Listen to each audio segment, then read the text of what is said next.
बिस्मिल्लाहिर्रहमानिर्रहीम। इय्याका नअबुदु व इय्याका नस्तईन।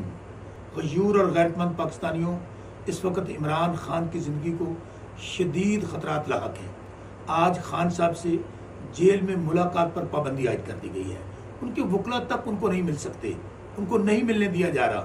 आज मैंने भी, कुछ और वकला दोस्तों ने भी, खान साहब की बहनों ने भी, हमने इस्लामाबाद हाई कोर्ट से इजाज़त ली, हम अडयाला जेल गए, हमें नहीं मिलने दिया गया, बल्कि वहाँ पर जो मीडिया था उसको भी वहाँ से हटा दिया गया है।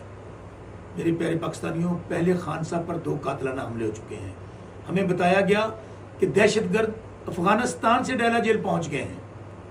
ये जो माफिया इस वक्त पाकिस्तान पर मुसल्लत है, जिनको अवाम ने इलेक्शन में मुस्तरद कर दिया है, अब ये सोची समझी साजिश के ताबे खान साहब की ज़िंदगी के दर पे हैं और खान साहब को अडयाला जेल से निकाल कर कहीं और मुंतकिल करना चाहते हैं। और ये शरीफों का ख़ानदान, इनका पुराना तरीका वारदात है। ये जाली पुलिस मुकाबलों में आपको पता है बहुत से लोगों को मरवा चुके हैं। मॉडल टाउन में ये कत्लेआम कर चुके हैं। इस वक्त जो अडयाला जेल है ये पंजाब हुकूमत के नीचे आती है और ये जाली थीफ चीफ मिनिस्टर जो खुद हारी हुई है, मरियम नवाज, उनके चचा जाली वज़ीर आज़म मियाँ शहबाज शरीफ और इन सब के गॉड फादर मियाँ नवाज शरीफ, आप लोग कान खोल कर सुन लो।